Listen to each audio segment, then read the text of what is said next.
Okay, Judge, you can go. Good afternoon, ladies and gentlemen, and welcome to the first meeting in 2021 of the Oldham County Fiscal Court. Today is January 5th, 2021. I'm David Vogel, Oldham County Judge Executive. Happy to have you join us. We're on our Zoom meeting again, which is being shown live on Facebook. If you have a question for the court, we're able to accept them through the chat feature on Zoom. So we will accept the questions and try to answer them. Come up if they're appropriate, if they don't get answered during the meeting. First thing, we'll ask our clerk to please call the roll. Would you like to say the Pledge of Allegiance first, Judge? Well, I was going to do it after everybody could say it first. Sure. Okay. Well, we'll do that. I guess that's first thing. So if everybody wants to, if you can stand where you are, please do so, and we'll say the pledge. I pledge allegiance to the flag of the United States of America and to the republic for which it stands, one one nation, nation under under God, God, indivisible, indivisible, with liberty and justice for all.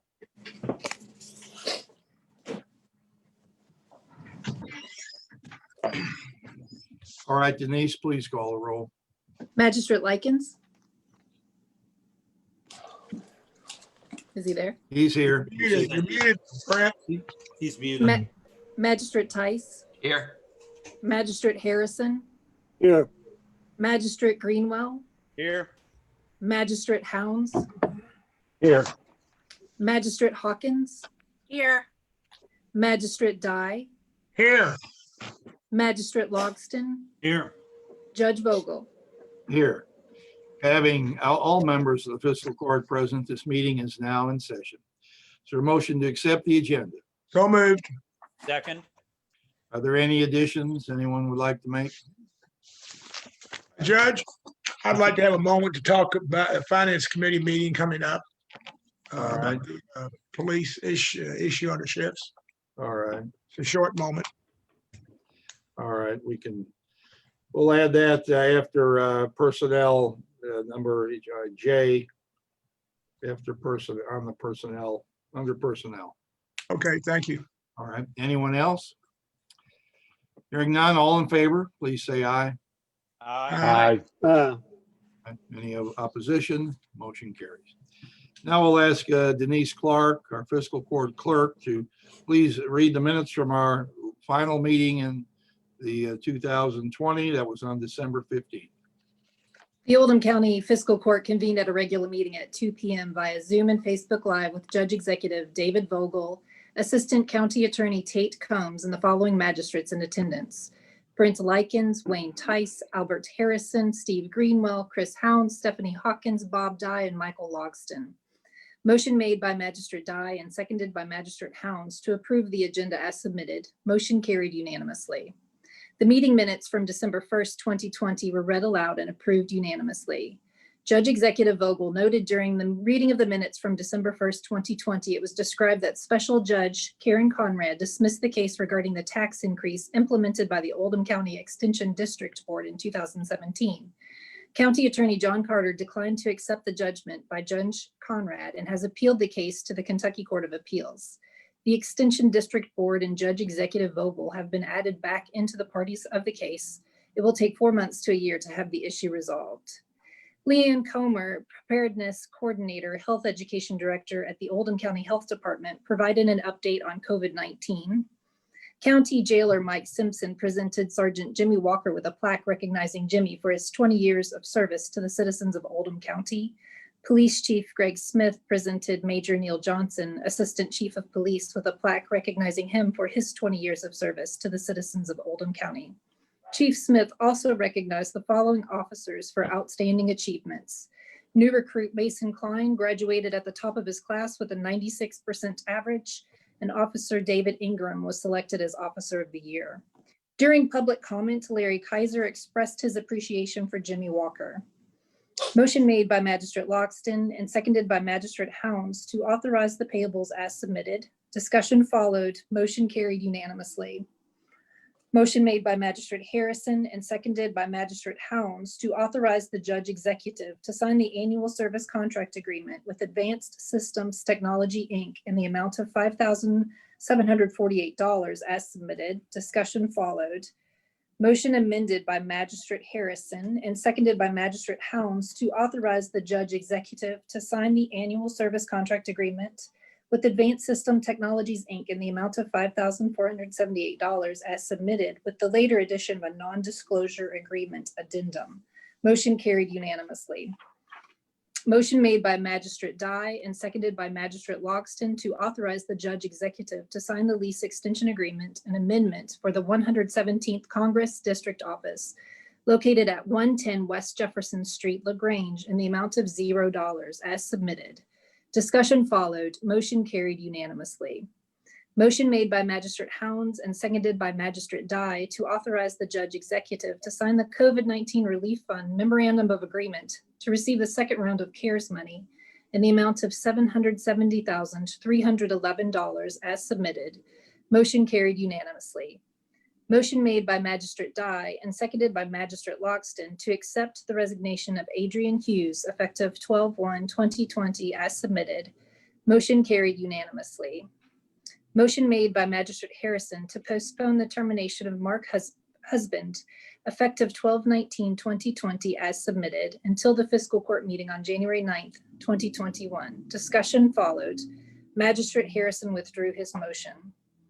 Motion made by Judge Executive Vogel and seconded by Magistrate Tice to enter into executive session pursuant to KRS 61.810, Section 1, subsection F, discussions or hearings which might lead to the appointment, discipline, or dismissal of an individual employee, member, or student without restricting that employee's, members, or student's right to a public hearing if requested. Motion carried unanimously. Judge Executive Vogel invited the following individuals to attend in addition to the fiscal court members: Tina Schaaf, Director of Human Resources, and Tate Combs, Assistant County Attorney. Motion made by Magistrate Tice and seconded by Magistrate Logston to reconvene the open meeting. Motion carried unanimously. Motion made by Magistrate Tice and seconded by Magistrate Likens to terminate Mark Husband effective 12/19/20 due to physical incapacity. Motion carried 7-2. Magistrates Harrison and Hawkins voted no. Motion made by Judge Executive Vogel and seconded by Magistrate Logston to reappoint Jason Greer to the Oldham County Water District Board with the term to expire 1/1/2025 as submitted. Discussion followed. Motion carried unanimously. Motion made by Magistrate Dye and seconded by Magistrate Tice to adjourn the meeting. Motion carried unanimously. The meeting adjourned at 4:10 p.m.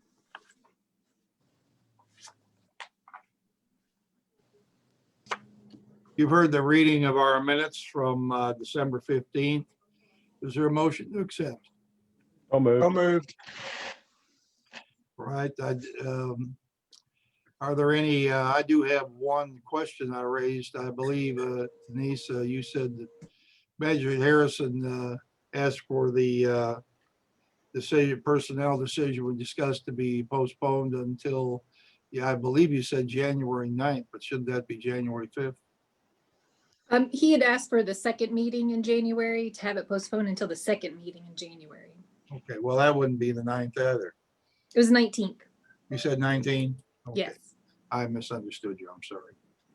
All right. Any other discussion about the minutes? Hearing none, all, pardon? I just want to say one thing. If somebody asks me a question, I don't answer. My computer's been locking up today, so I just got it pushed off and came back on. So please, I'm not trying to avoid somebody. If they ask me a question, I just can't get to it. Okay, sure. No problem. All right.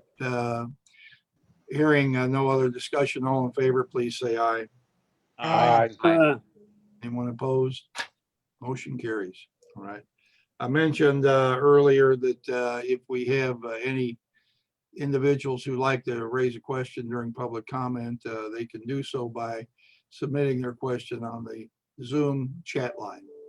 Now, at this point, I'd like to bring forward our Oldham County Health Director, Matt Rhodes, to give us a report on where we stand in relation to the coronavirus vaccine and the containment of the illness in our county. Matt, welcome. Thanks, Judge, and thanks Fiscal Court for the invitation to come back and update you.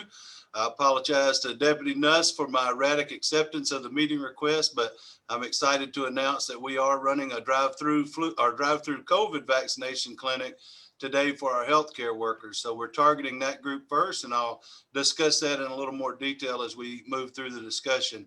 I didn't present slides for this meeting because I didn't have time. We're actually been ramping up our COVID vaccination planning and really getting into the third leg of our response. As you all know, we've been very intent on following up the disease investigation and contact tracing.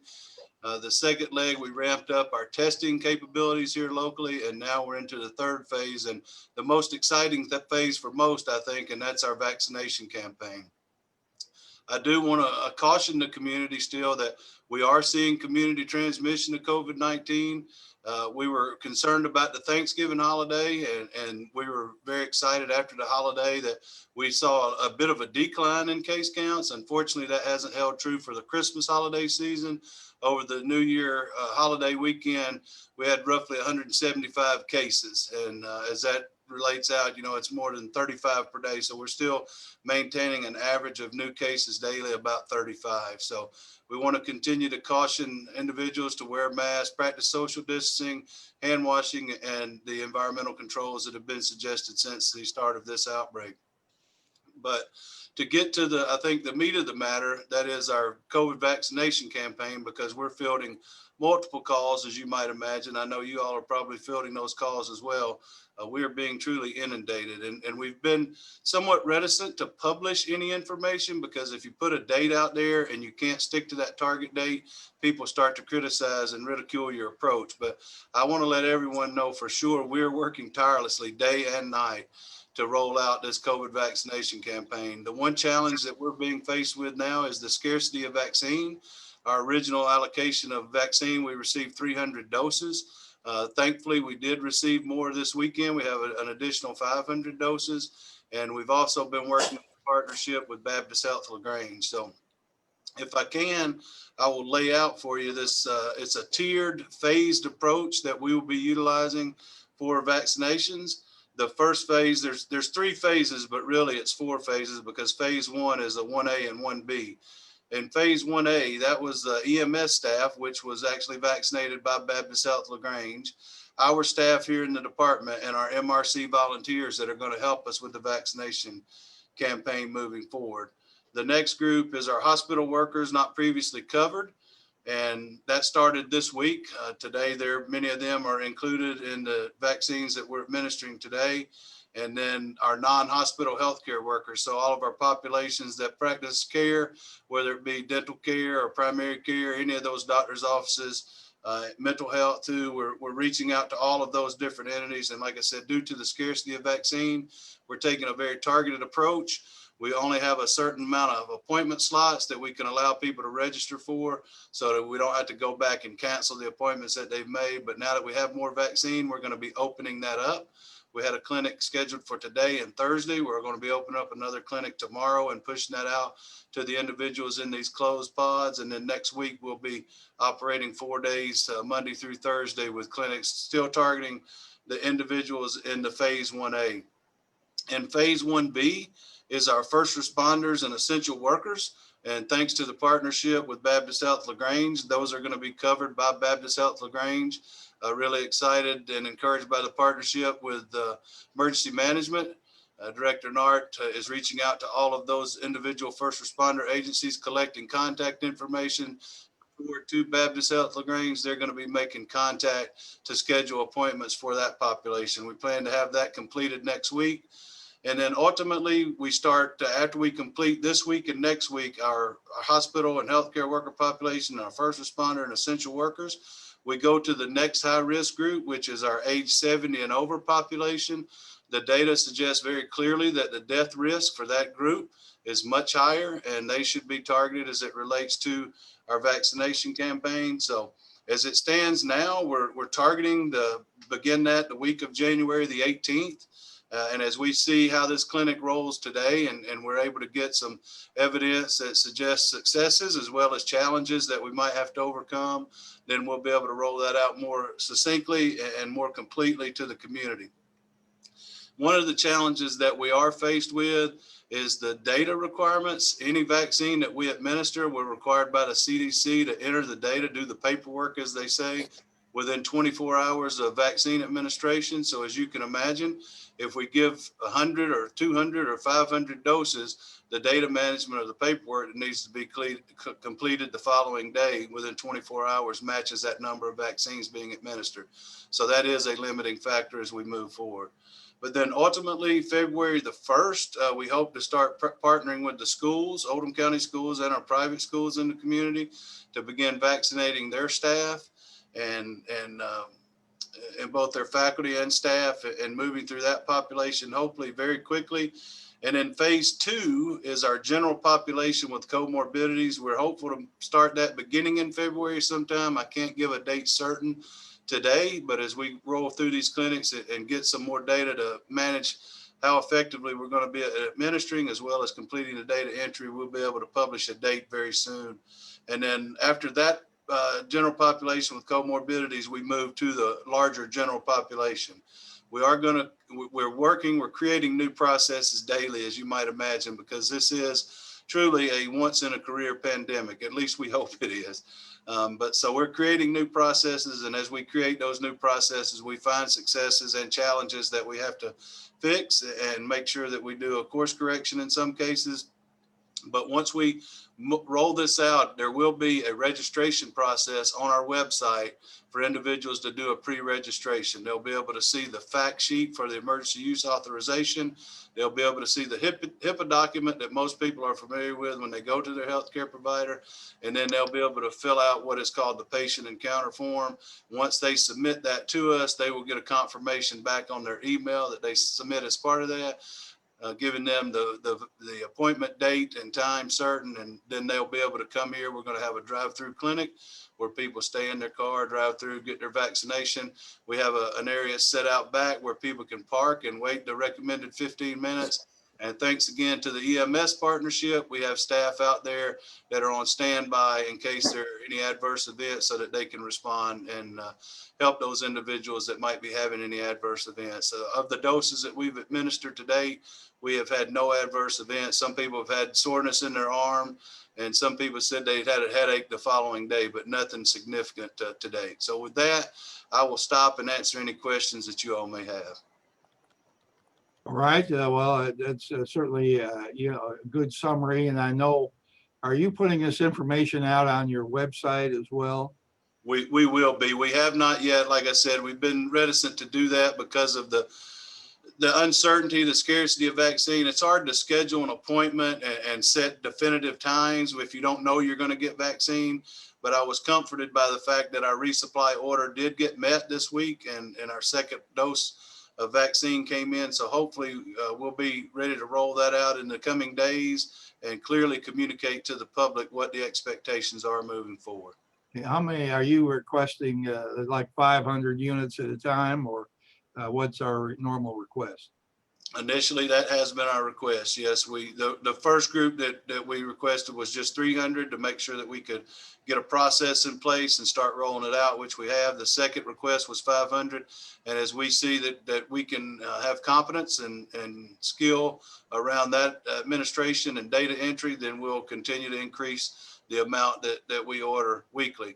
The challenge with this vaccine, as many of you know, is there's a 28-day requirement for the second dose. So the first 4 weeks, you're going to see a unique individual every day.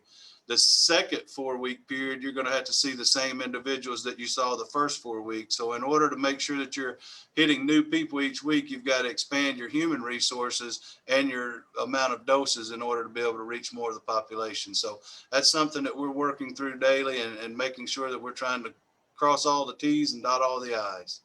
Do you need volunteers of any kind or assistance to try to ramp up enough people to keep it all moving? That's a good question. We have a medical reserve corps, which is our volunteer arm through public health. Both medical and non-medical volunteers can volunteer through that medical reserve corps. So if anyone is interested, they can contact us and we can get them hooked up with the individual that helps administer that program. All right. I think I saw some hands. Magistrate Hawkins. Hi, Matt. Congratulations on the vaccine campaign. And I apologize. I didn't know you were going to speak today. Otherwise, I would have sent you my question ahead of time. So what I would like to know is how many positive cases we have in our institutions. It's something I've asked before, and I understand they're part of our community. How many are in the institutions? And that would be jails and long-term care facilities. And taking out the probable cases, which are not positive cases for sure. I would like to get an actual number of cases of people walking around, going to school, going to Walmart, in the community. So that would exclude the institutions and the probables and have like exact data on that currently.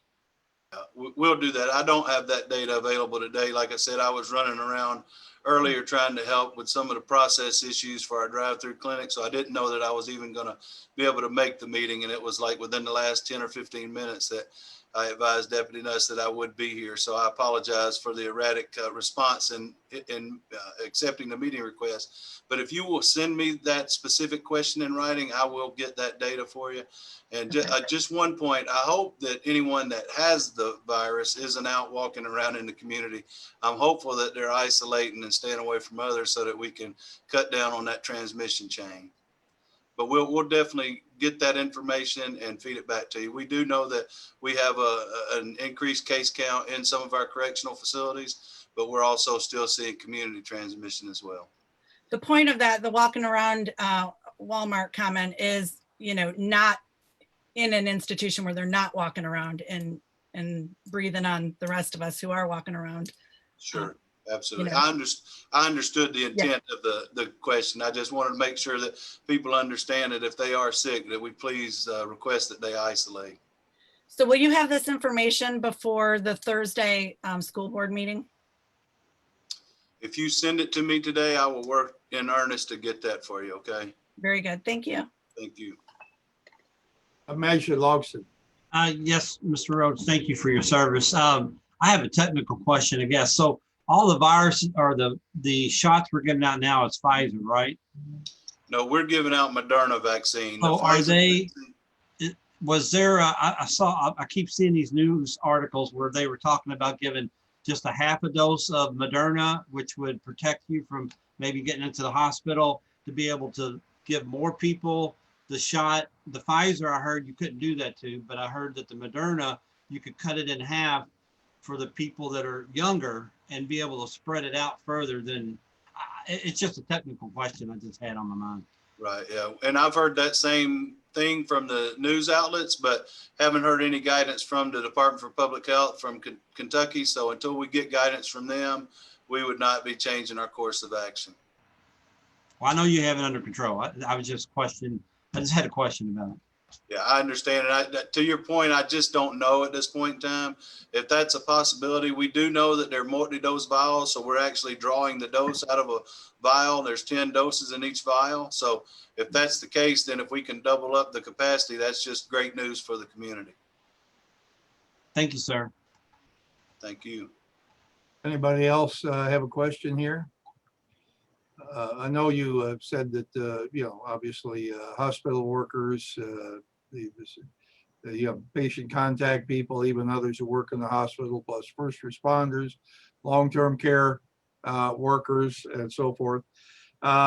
What about our older population? That was in the first phase, but it was the third group you mentioned.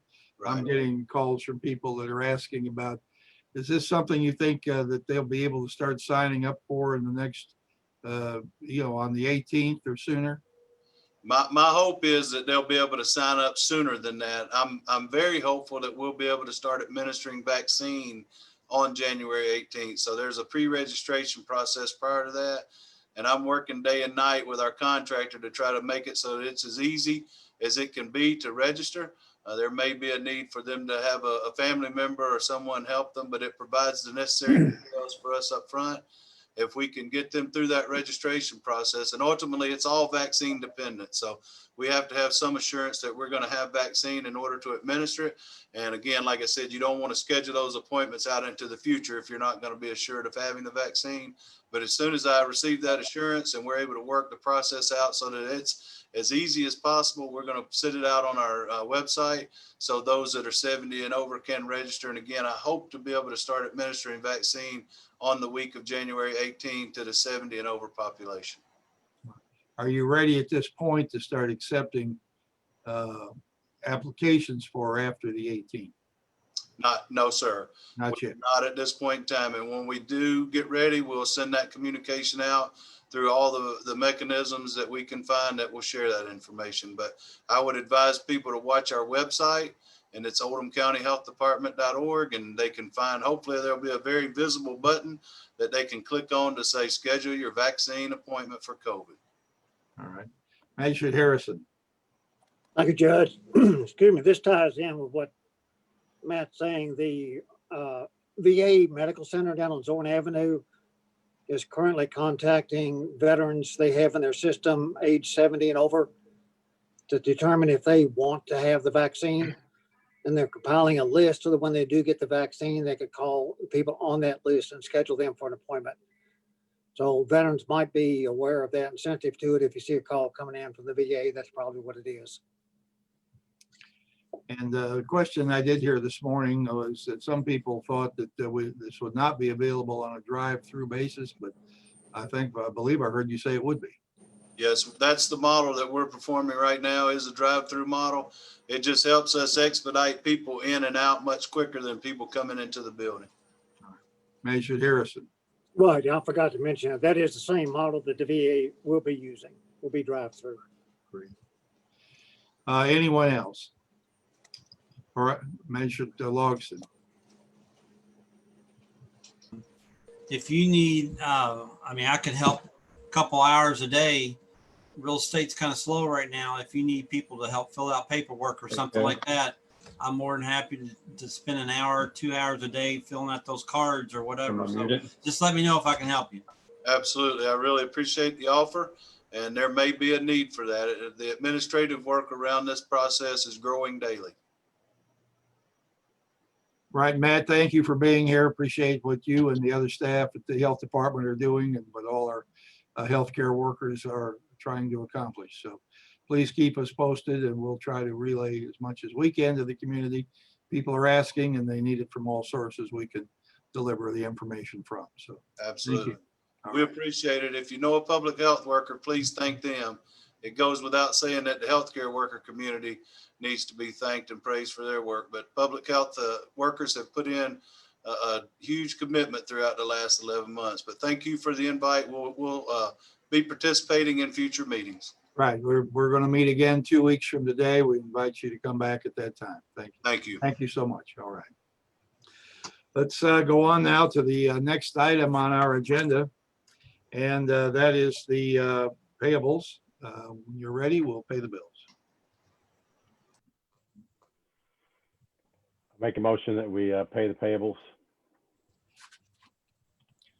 Second.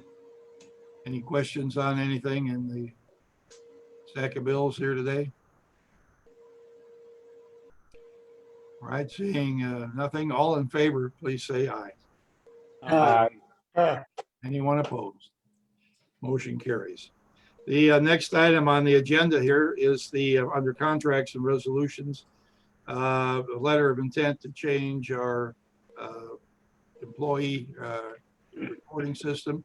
Melissa Horn, would you like to discuss that?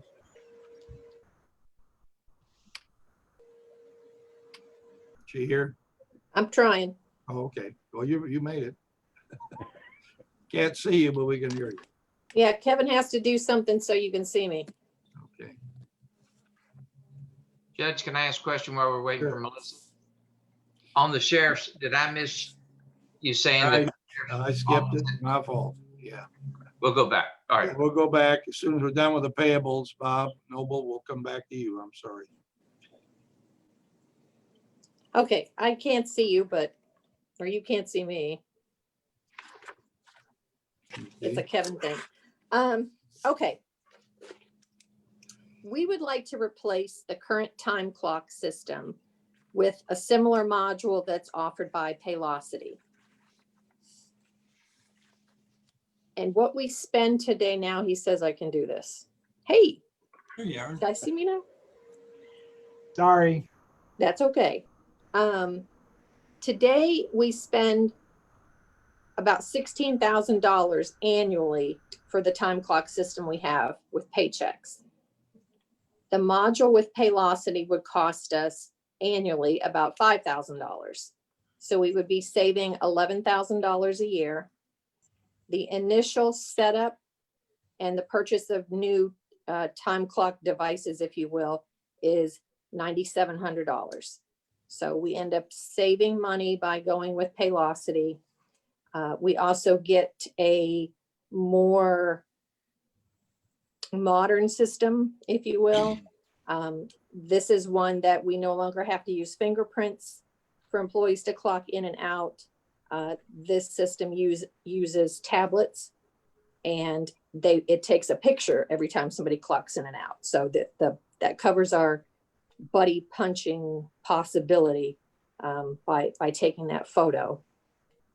And the additional thing that the new system is going to do is allow our employees to clock in and out with their phone.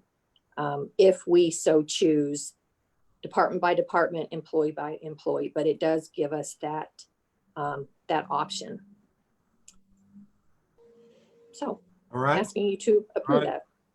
We have a Judge, motion. Judge, that was brought in front of the Finance Committee at the last meeting, and we endorsed that it's a good idea to vote this today. All right. Is there a Judge, I'll second? make a motion to allow you to sign the letter to intent with Paylocity for the implementation of monthly service fee for time cards keeping. All right. So Second it. moved and seconded. Is there any discussion on this? Magistrate Hawkins. What did the 16,000 go for annually? Was that, I'm just thinking the cards, but what was part of that? It was the usage fee per employee and also the lease of the biometric clocks. Okay, thank you. You're welcome. All right. Anyone else? Seeing none, all in favor, please say aye. Aye. Is there anyone opposed to this change? Seeing none, motion carries 9-0. All right. Now we'll go back to our sheriff's 2021 calendar year budget and annual order setting maximum salaries for the sheriff's department. Bob Noble is here with us, I believe. Actually, it's Lori. Bob's here with me, but I'm going to be the one presenting the, All right. All right. yeah, like you said, it's the 2021 calendar budget for the state, along with the annual order setting the deputies and assistants salaries. We actually do a calendar budget along with the fiscal court budget. All right. So I don't know if y'all have any questions. A couple of our areas, categories or receipts, have gone down a little bit because of the COVID. And that all has to do with like our paper service as far as warrants, evictions, along with our transports, which, we understand with the COVID situation, along with we're not doing fingerprints anymore. That's all being set up through Kentucky State Police and the FBI to be done digital. That information can be found on our website. So is there any other questions y'all have about the figures for the budget or the salaries? What do you think your overall deficiency is, percentage-wise or dollar-wise? Well, I know like CDW is down quite a bit. Actually, believe it or not, it went up higher. It did, Yeah, okay. actually, I guess everybody decided with COVID or what was going on, maybe too with all the protesting. But our numbers in the carry to conceal went up higher. Like I said, the areas where we lost is considering the paper service and then court security, you know, which we get paid for, like across the street, if they serve the warrants versus we, it percentage wise, it really wasn't maybe a 25% deficit, but we actually made up money in other areas. We Okay. actually made more money, brought in more money than what I budgeted for last year in other areas. So, you know, it's hit or miss right now, but we're still doing very well. Okay. Would you like to announce what the sheriff's budget is for the year? Yeah, the sheriff's budget, calendar budget for the year is going to be $2,254,000. Okay. Is what we're predicting. That's what you're predicting. Yes, yes. All right. And then I just, Anybody have any other questions that they'd like to ask about the budget? do you want me to say something about? Oh, can I, and this has something to do with that, but can I ask a question on the COVID testing from the health insurance for our office? Real quick? Okay, well, let's take care of this first. Okay, okay. Okay. All right, is there any other, any questions here? So is there a motion to accept the sheriff's budget for the coming? So moved. Second. Discussion? All in favor, please say aye. Aye. Aye. Anyone opposed? Motion carries. All right, we'll get to the salaries in just a second here. Lori, what was your question? Well, when they were talking about the COVID vaccine, and you know, in the stages it was going through, and of course 1B was going to be the first responders, which was for next week, and essential workers. Can you tell me who would be considered essential worker? I guess my question is would it be like our staff in the sheriff's office?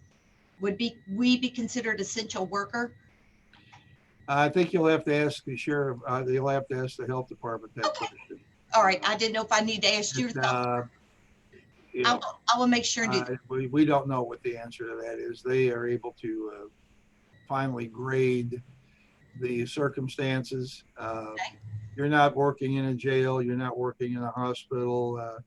You're basically clerical functions in the sheriff's department. So I feel that honestly that you probably would not be in the first wave of people, although you are working with the people who are in the first wave. So right. No, that's something that they need to determine. Okay, thank you. Sure. All right, now let's move on to, we have to set the salary schedule for this year. You have suggested that to be at $1,745,000. Yes. Your department has. Would you like to tell us how you arrived at that figure? Well, usually what I do is I go by where we were last year, take into consideration if there was increases in retirement figures. And then this year, I went over $55,000 more than last year for salaries. And that was partly due to, with us, we finally have 9 deputies. So that brings that we haven't had that in a couple years. So I took that in consideration with the salary too. And then there's a possibility with when the new courthouse is open and getting ready to run next year, that we're going to have, well, this year, I'm sorry, for down at Crestwood, we're going to have to maybe hire some part-time court security to handle the magnetometer that they'll have. Not all those figures are in there, but that might change because we're really not going to know for maybe 3 or 4 months down the road. Right. So what I do is just like you said, the salary is based on, like I said, all the deputies and the clerical and the chief's salary, along with putting in the Social Security, retirement, and everything else. And how much would you say you built in as a contingency for the unexpected? Did you say 55? Is that what you said? And it could change. Right. So right now, just 55. Okay, fine. And so, all right. Is there a motion that we accept this amount for the sheriff's staff and benefits for the coming year? So moved. Second. Does anyone have any questions or discussion on this? All right, hearing none, all in favor, please say aye. Aye. Aye. Anyone opposed? Motion carries 9-0. Lori, just for your information and for everybody else on Zoom today, the new courthouse, the temporary courthouse in Crestwood is expected to open February 1st. Yes, yes, we do know that, but they just don't know because of if we're going to have open court, is if we'll need to bring the new people in by then. If court continues how it is on Zoom, we won't have to be in that big of a hurry. So, but yes, but thank you. I appreciate that. All right, thank you. All right, we'll move on to the next item on the agenda now, and that has to do with our Oldham County EMS ambulance block grant application.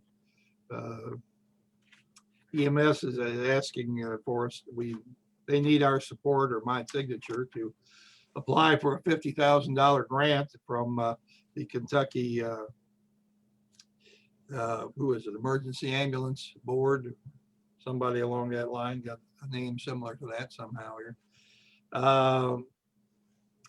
Does anybody have, I guess here's Keith Smith. All right, Keith, there you are. Yes, sir. Go ahead and tell us. Yes, sir. It is it's a yearly grant that county EMS services can apply for from the Kentucky Board of EMS. Typically, each county that applies that qualifies, excuse me, is eligible to get around $10,000. However, if they have a windfall of money, they may possibly give more than 10,000, but usually it's around 10,000. And so long as the judge executive from each county signs the application indicating that they are in favor of the EMS service receiving the money, typically we get it with no questions asked. And I've spoken with the Oldham County Ambulance Taxing District regarding these funds, and if we are able to get it, we would like to use the money towards purchasing new defibrillators for the apparatus that we currently have. The defibrillators we have now, some of them are getting to their end of life stage where we can't get supply parts for them to be able to repair them. So this $10,000 would be very helpful in putting towards that expense. All right, thank you. Mhm. Is there a motion that we, first of all, let's get this on the floor. Motion we allow me to sign this grant application. I'll make the motion. Second. Discussion. Magistrate Hounds.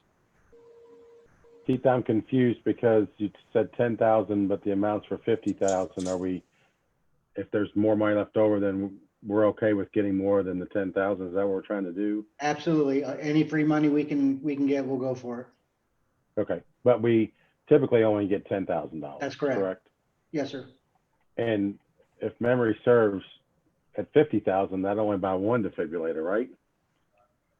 On the current economy, yes. However, right now we are in the process of bidding out new equipment, and some of the prices that we received before it went out to bid suggest that we might be able to get a better deal to where we won't be paying that much for the new equipment. So we may be able to do better than what that original price looked like. And to the defibrillator piece, and you probably know what my next question is going to be. Are we looking at the first responders? Because I know the Life Pack, whatever that red box is that I have, is at the end of its useful life too. Yeah, one of the things that I've actually got in the budget for the ambulance taxing district are new AEDs for the fire departments. We're able to get the AEDs at a greatly reduced cost from what we have been able to get them from in the past.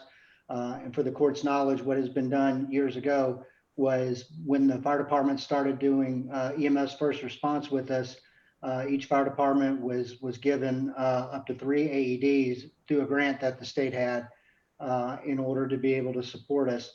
Those AEDs that Chris is talking about has gotten to the end of their life cycle as well. So we are looking at starting to replace those as well with the ambulance taxing district.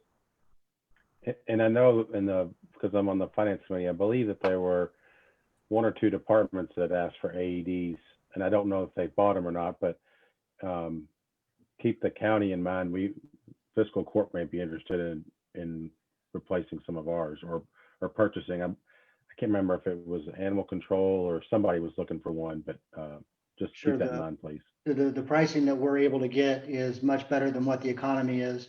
The ones we're looking at right now are about $1,200 a piece, whereas if you were to go out and buy them on the economy, they're about $2,000 to $2,500 a piece. Okay, thank you. You're welcome. Any other discussion on this topic? All right, seeing none, all in favor, please say aye. Aye. Aye. Aye. One opposed? All right, motion carries 9-0. Keith, I want to congratulate Keith. Some of you may or may not know that Keith has been, I think, with our ambulance service in Oldham County and Baptist Healthcare, our predecessor, Oldham County EMS, for, I guess, probably 12 years or 13. I know when we made the merger between the hospital and fiscal court in 2012, Keith was here. He's continued to operate the system and rise in the ranks, and is now responsible system-wide for all Baptist Hospital emergency services with related to ambulances and transportation and things like that. So we congratulate you, Keith, and recognize you for your skill and success, and wish you the best as you expand all your responsibilities. Thank you, Judge. I appreciate that very much. We appreciate you. Okay, thank you. Thank you. The next item on the agenda here is the release of some performance bonds. Jim Silliman, it's all yours. Thank you. So the first, the Pond Creek Section 1, they've passed inspection and met the requirements for release of their performance bond. And I'm recommending the fiscal court move to release this bond. Make that motion, Judge. Likens, all right, motion made and seconded. Discussion. All in favor, please say aye. Aye. Aye. Anyone opposed? Next. And I should have noted, let the record show that that bond amount was $22,000. The second item would be to actually accept those roads within that section into the county maintenance system. Those roads are as described in a memo attached in your packets, but I'll also read it here. It's Pond Creek Drive from station 0+00 on the plans to Kentucky Highway 1793, a length of 750 feet. Churchside Drive from station 0+10 at Pond Creek Drive to station 9+15 for a total of 905 feet. And Allison Court from Churchside Drive to the cul-de-sac, a total of 292 feet. This is a total of 1,947 feet, or approximately a third of a mile.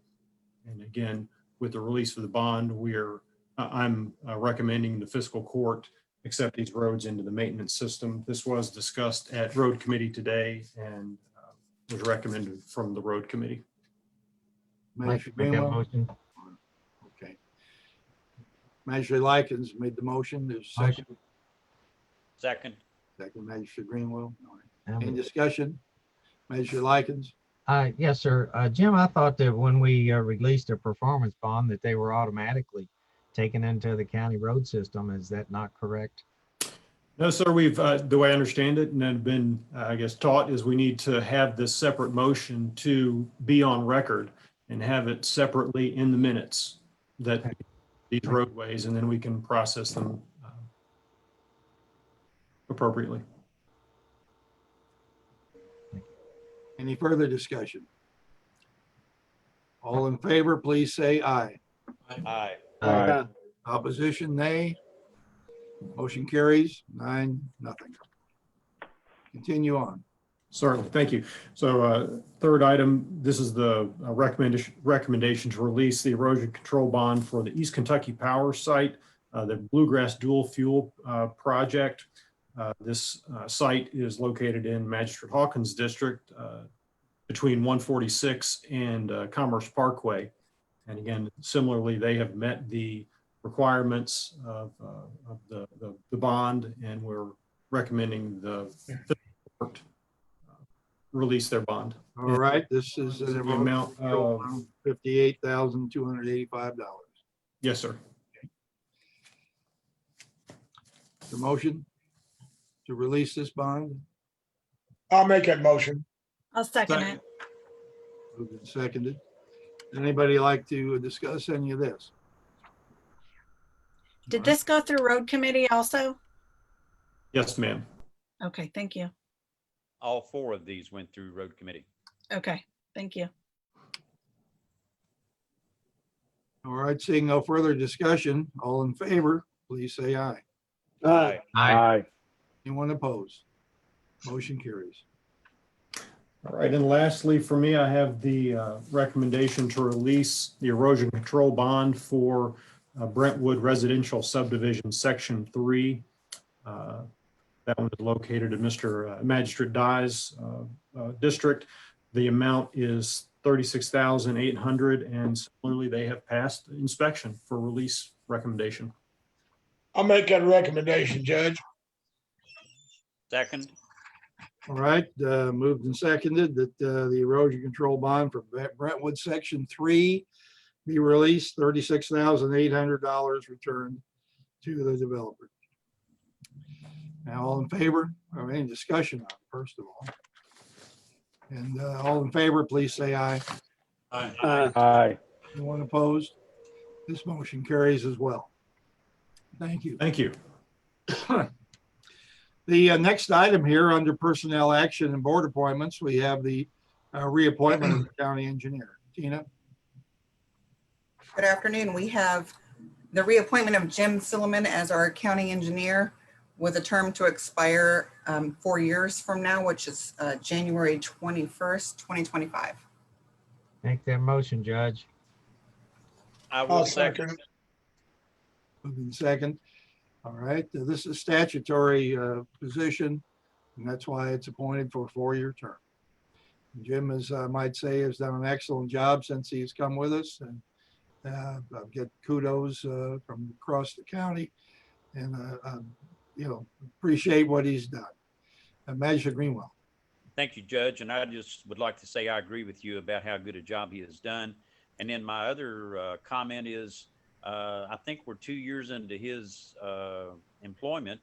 So did we just approve him for 2 years the first time, or how does that Yes. work?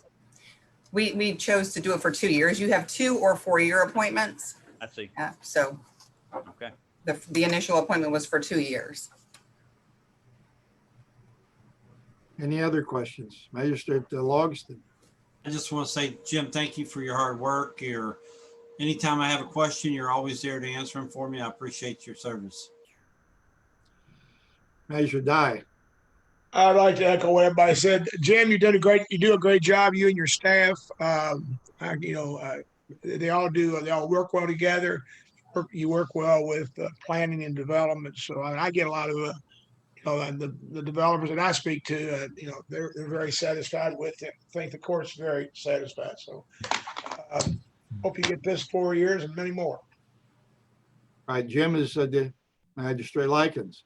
Yeah, I'd like to reiterate what those other magistrates said. As you probably remember, I was a big fan of Scott Harris and hated to see him go, and kind of had tongue in cheek when Jim Silliman came on board. He had to kind of prove himself to me, and me being a registered engineer myself, he certainly has passed the test, and I'm grateful for the job that he does. Thank you, Jim. All right, thank you. We'll take a vote of approval here in just a second. Jim's also been able to expand, besides with fiscal court, I think he's been active in his industry association with other engineers. He's been involved there, and I recently recommended that he be able to join the Board of Health. We had an opening for a professional engineer on the Board of Health, and Jim was accepted by the other members of the board as a member there. So I appreciate his willingness to do that, and look forward to having him there with us. So, all right, is there any other any other comments here? So everyone who's willing to have Jim Silliman continue as our county engineer for the next 4 years, please say aye. Aye. Is there anyone opposed? All right, All in favor, all of you passed, Jim, with flying colors here. Thank you. Thank you all very much. And again, it's a group effort, but I appreciate the thanks. That's right. We're all a team here. So thank you. Thank you. Now we're on to the Code Enforcement Board, and I have a new appointment here to the Code Enforcement Board, and that is Mike Prather. Many of you know Mike. He's a graphic artist in our community, lives down in Heather Hill. He's well known and helped us at fiscal court on a number of issues, with as far as graphics and design, things like that. And I believe Mike will do a good job on the Code Enforcement Board. He did a good job as president of the Oldham County Country Club when he was in charge there, and is a dedicated community member. So I'd like to recommend that Mike Prather join the Code Enforcement Board. Judge, I've known Mike since 9th grade. A great guy, be a great person on the board. I'll make that recommendation also. Okay, thank you. Second. All right, so that's a move. I moved and you seconded. So discussion, Magistrate Harrison. Thank you, Judge. The only concern I have is, would this action preclude us from using his professional services in the future? Because he seems to have an extensive list of tools in his toolbox with talents that we could probably use. Well, I don't think we wouldn't use him in relation to anything that had to do with planning and zoning. And this is a subset of Planning and Zoning Code Enforcement Board. As long as there's a clear line of no connection between, I guess that was probably improper English there.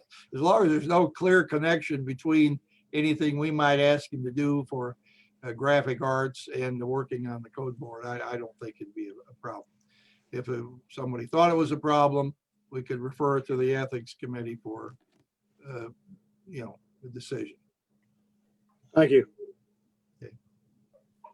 Anyone, Magistrate Hawkins?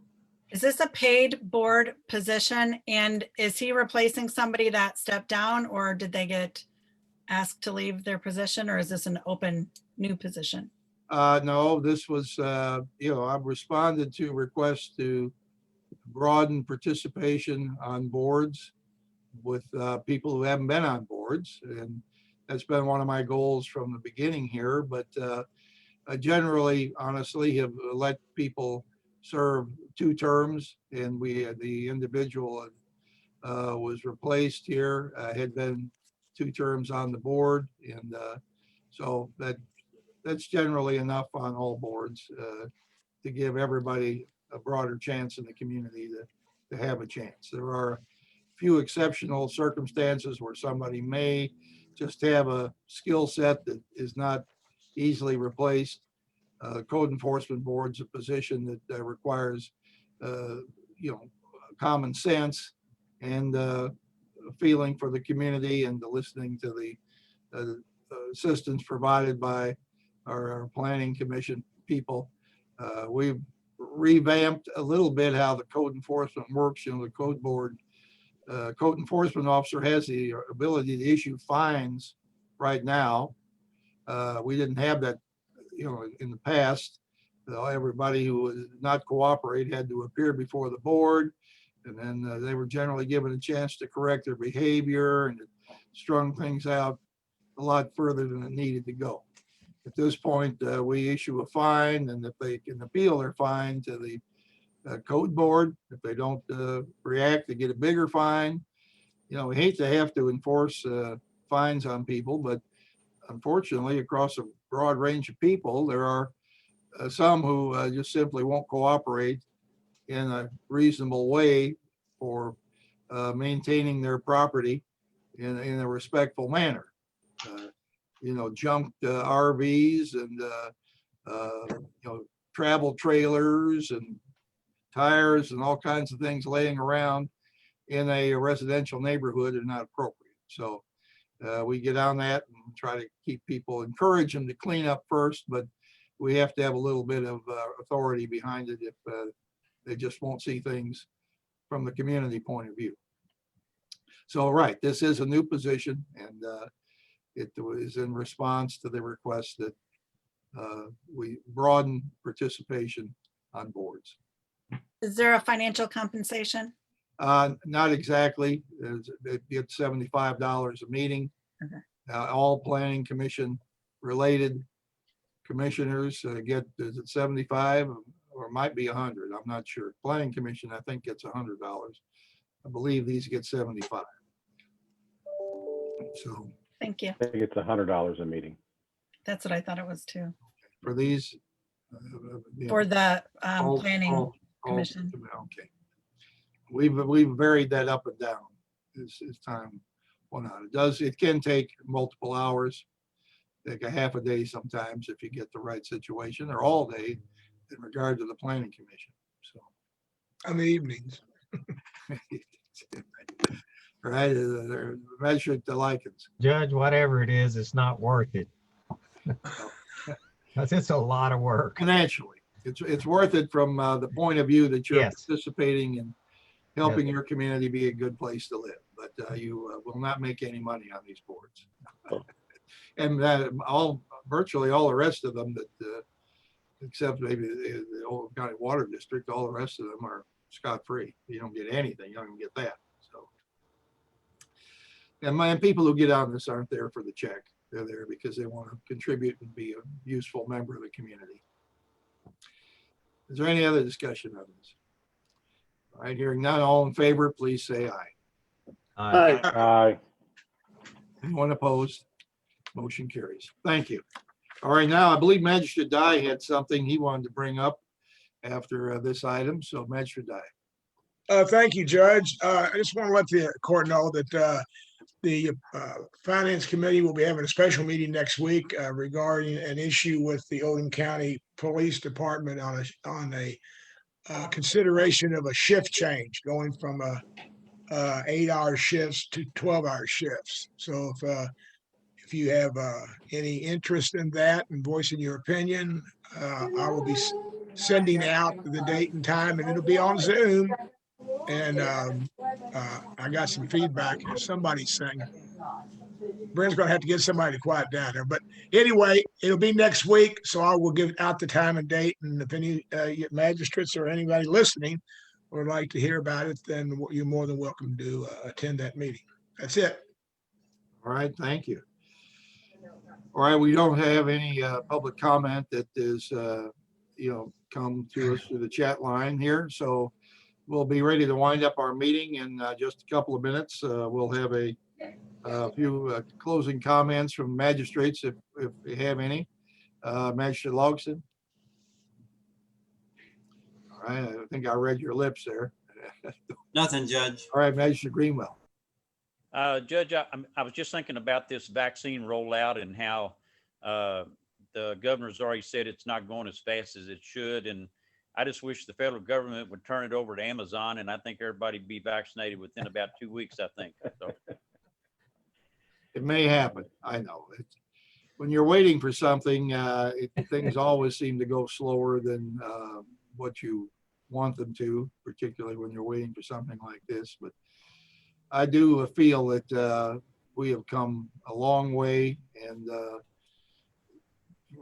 considering how fast these vaccines have been developed in this circumstance. And 12 months ago, we weren't wearing masks. We weren't talking about COVID. We were basically unaware of what was coming. And so a lot has happened, and the distribution of this is probably a tremendous challenge that you'd have to be involved in it yourself to understand exactly what all the steps are and what's happening. But I agree that I'm amazed that I use Amazon. I don't. Sometimes I wish I didn't, but I've been to stores where you can't find what you want. You go online and it's right there, and it can be at your house the next day. And that's a unbelievable circumstance. I had a picture of who is it that is our billionaire owner of Amazon? I can't think of his name right this second. Bezos. Bezos. Yeah, Mr. Bezos. Had a picture I put on him a few months ago on Facebook of him in the 1999, I guess it was, sitting at his desk all by himself with a computer and a bottle of Coke, and he was working his idea. And it's how beautiful is that you can have an idea that makes you the richest man in the world in 20 years that came out of nowhere.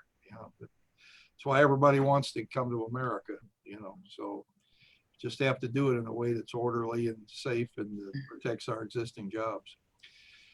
Okay, we'll keep commenting on that, but Magistrate Hawkins. Okay, I would like to get a consensus of others on the court. I know you said going back, we may go back in person for the next meeting. And I've received some good feedback in using this platform. It seems a lot of people watch it.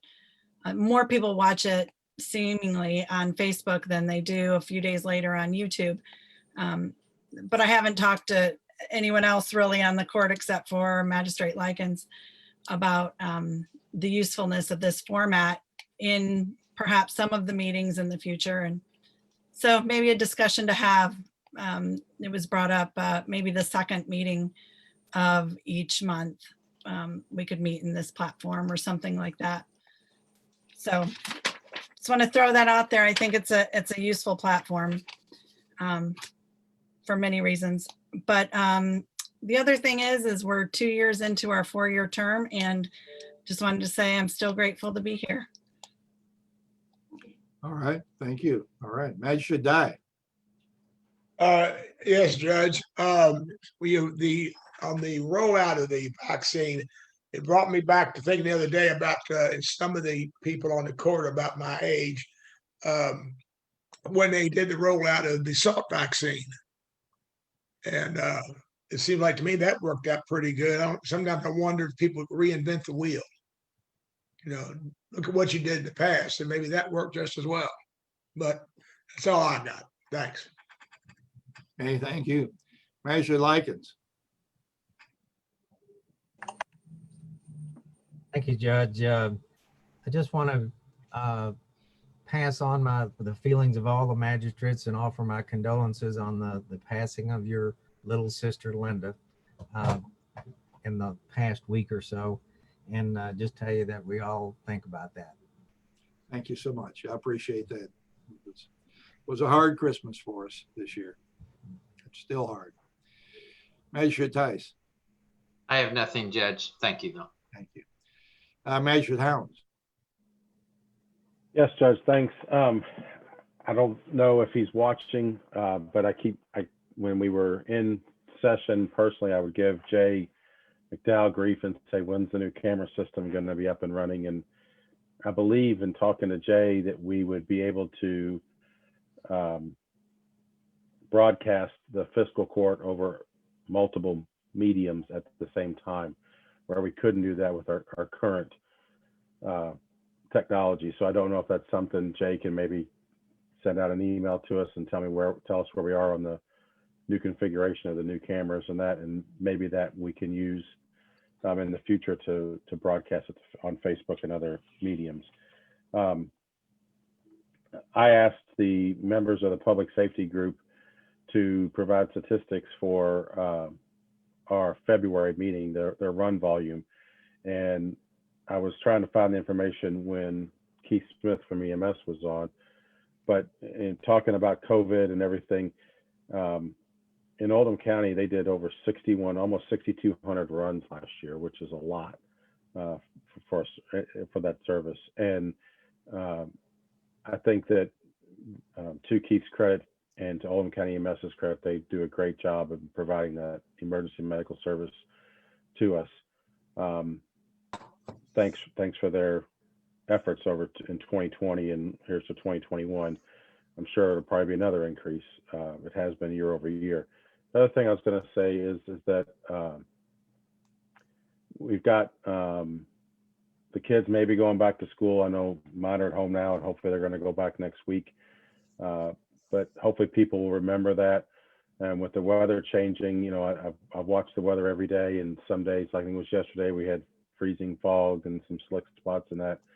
I just ask people to take a few minutes if you have to park your car outside, let it warm up and clean the whole windshield, and not just part of the windshield, that little portal hole that you can see out of. Try to get more than that of the windshield, because it's very dangerous. And the person the other day that had their window rolled down, their head sticking out, that was equally dangerous. So just take a few extra minutes and clean off your windshield. It'll provide a safe passage for you and for others. Thank you. I believe that's also illegal. Piggyback Probably is. on Magistrate Hounds and Magistrate Hawkins. I got a text from Jay. Jay said all meetings will be live on Facebook once we have the new equipment in. So they will be on Facebook. But when? Good. Thank you. Good job. We're waiting for some equipment to okay. get here, and I think patience is running a little bit thin because we've been waiting a little while, but we've all had delays with the COVID thing too. So Jay's working on it and getting it together, and I would like to have it in before we go back into the courtroom. I hear the request to go back in the courtroom. I hear a request to stay on Zoom. We just have to basically take this week by week. Once we get back into the courtroom, I would like to, of course, be able to be on Facebook. We'd like to be on streaming from our own website. A lot of people are using streaming to receive information now over their smart TVs and telephones and so forth. And we'd like to be able to stream as well and see our programs live, and maybe be able to do more things than just the courtroom. We'll work on it as technology becomes available and as we're able to install it. Magistrate Harrison, I think you're the cleanup batter here. So all right. Thank you, Judge. I've got three things here. One, the river is up, the Ohio River at Westport, but it crested, I believe, yesterday, and it is receding, and it should be back to normal pool possibly by Saturday. Again, in Westport, the burned out house on Jacob Drive has been purchased by a quality builder from here in Oldham County, and he's in the process of reconstructing it. And I think when he gets finished, it'll be something that the people in Westport be proud of.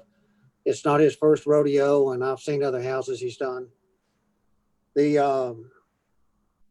was an issue that came up with the road committee and also safety today on golf carts. And this is just a heads up to those of you out there who may be allowing your children to drive around the neighborhood in a golf cart. There is an ordinance to that effect, and it's ordinance number 16-250-211. You can go to the county website and look under the book of ordinances. In order to be on a public road, it must be activity associated with a golf course.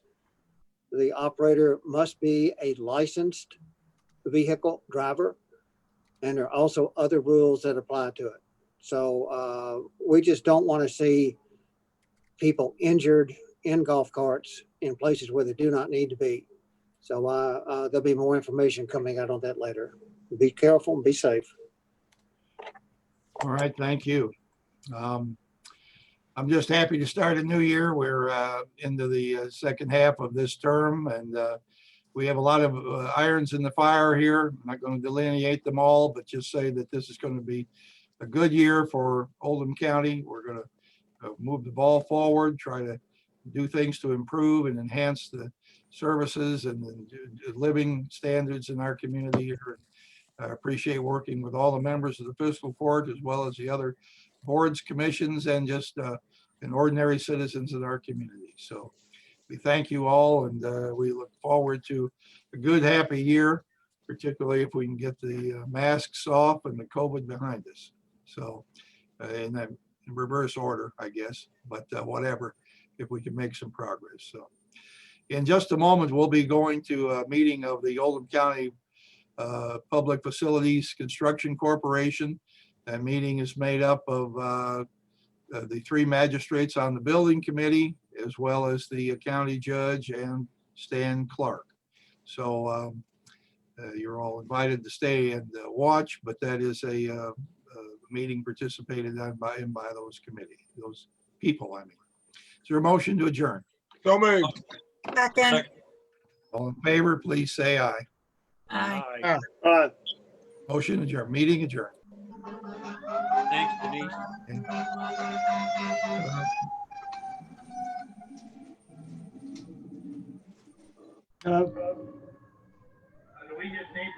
Yeah, yeah, you can stay right here. You can go whenever you're ready.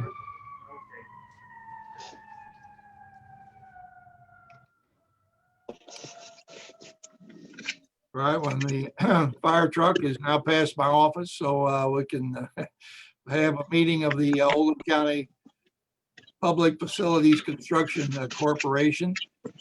This is a group that is responsible for borrowing money for construction projects, responsible under state statute for borrowing money. It's actually a subsidiary of the Oldham County Fiscal Court, but for some reason that I honestly can't explain, our predecessors in Kentucky, and how far it may go back to the 20s, I don't know, established this method to have public agencies borrow money and then build construction projects. This construction project has to do with the Oldham County Jail. So at this point, I'm going to ask Denise Clark to call the roll for the Public Facilities Construction Corporation. Magistrate Likens, Here. Magistrate Hounds, Here. Magistrate Logston, Here. Stan Clark, Here. Judge Vogel. Here. Having all members of the Public Facilities Construction Corporation present, this meeting is now in session. The purpose of this meeting is to get the approval of the Construction Facilities Corporation members to allow me to sign a document on behalf of the corporation that basically is the same document that is signed by the fiscal court in regard to borrowing money for the construction of the Oldham County Courthouse. Mr. Clark, would you like to review what the steps are in reviewing money and how much you think we're going to be borrowing? Okay. I'm a little caught off guard here. The amount of money, well, based on their calculations, they're showing that we are coming up where fiscal court needs to agree to make up the Judge, short. I can't understand what he's saying. Is it my connection? Possibly, I'm not sure. The AOC is asking the Facilities Corporation to, agree to borrow $22,800,000. And that's right now that's an amount that is to be financed through an annual rent payment from the AOC Administrative Office of the Courts of 1.6 million, 1.6 based on the tentative figures that are all put together at this point. 1.6 million will, excuse me, pay off the 22.8 loan, $22,800,000 loan in 20 years. So the fiscal court has already agreed to this, but for some technical reason, the Administrative Office of the Courts wants the Public Facilities Construction Corporation to also sign this. And they're us and we're them. And I believe I've talked to Mr. Carter about this. There isn't really a distinction with a difference here, but John, would you like to add anything about that? Well, there's a state statute that allows fiscal courts to create a nonprofit corporation to finance public projects. And when it's paid off, then the public, whatever the name of the corporation is, Public Facilities Construction Corporation. It will own the property and basically take care of it. So actually, it was requiring us to do it through the through this method to finance the property. Actually, as I understood it, this corporation owns the building that is the current courthouse, but it's segregated from the jail because the one is a project through AOC and the other was a purely county project, the jail.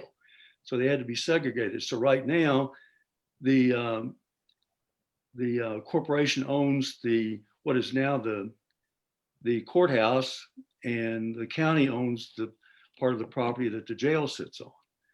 So I don't know what's going to happen there, but the AOC is going to require us to do it through this nonprofit corporation, finance it. Right. So I think we're going to have to take some steps here to basically merge the jail into the public facilities corporation because of the fact because the project's going to take the entire property. Yeah, actually, read the document that you're signing, and it required, if my memory serves me correctly, it's the corporation that's going to have to issue the bonds for the project. And when the bonds are paid off, then they'll own the property. Right. But once the project is paid off, it will be transferred back to ownership of the fiscal court. It can be.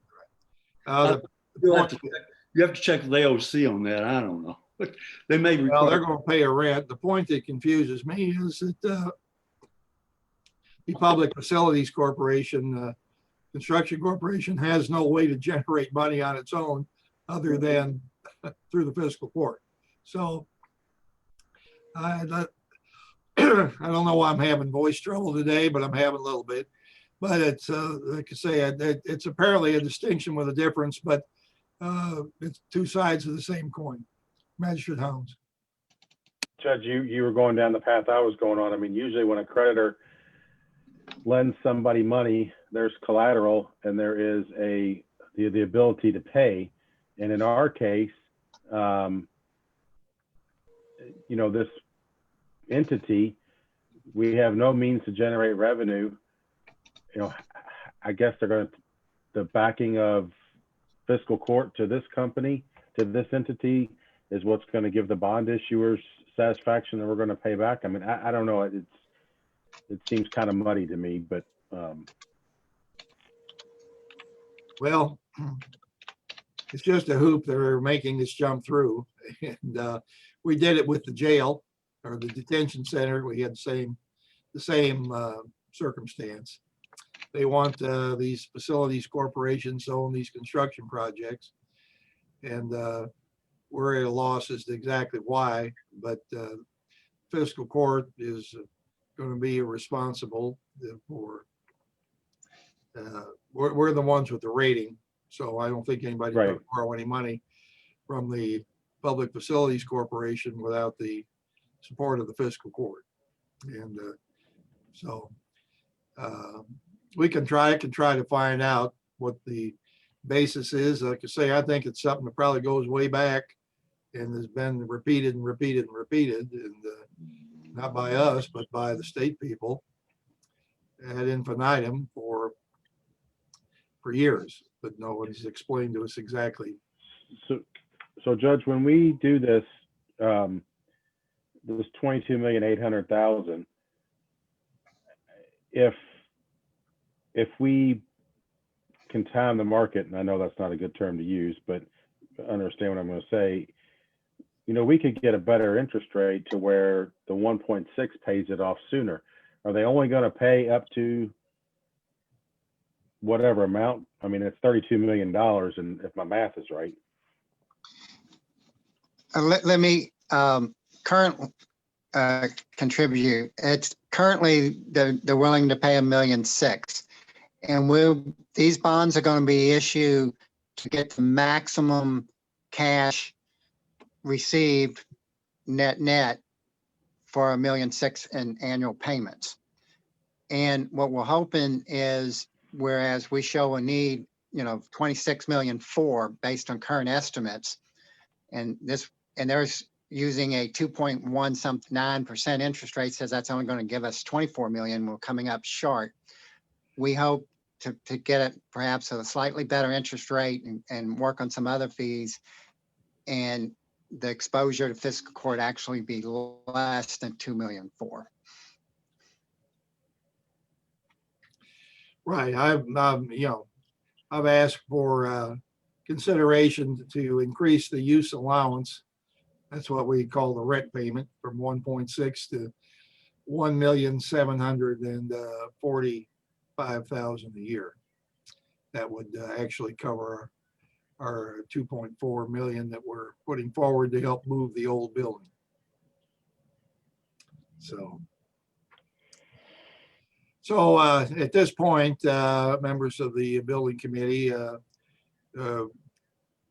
we can bat this around back and forth, but the long and the short of it is that we're being asked and basically required to sign this document and keep the project moving forward. There isn't any distinction between us and the Public Facilities Corporation that I'm aware of, or Mr. Carter is aware of. Fiscal court, the state backs the rent payment and the fiscal court backs the bonds. So that's basically where we are. So is there a motion? I sign this. Motion.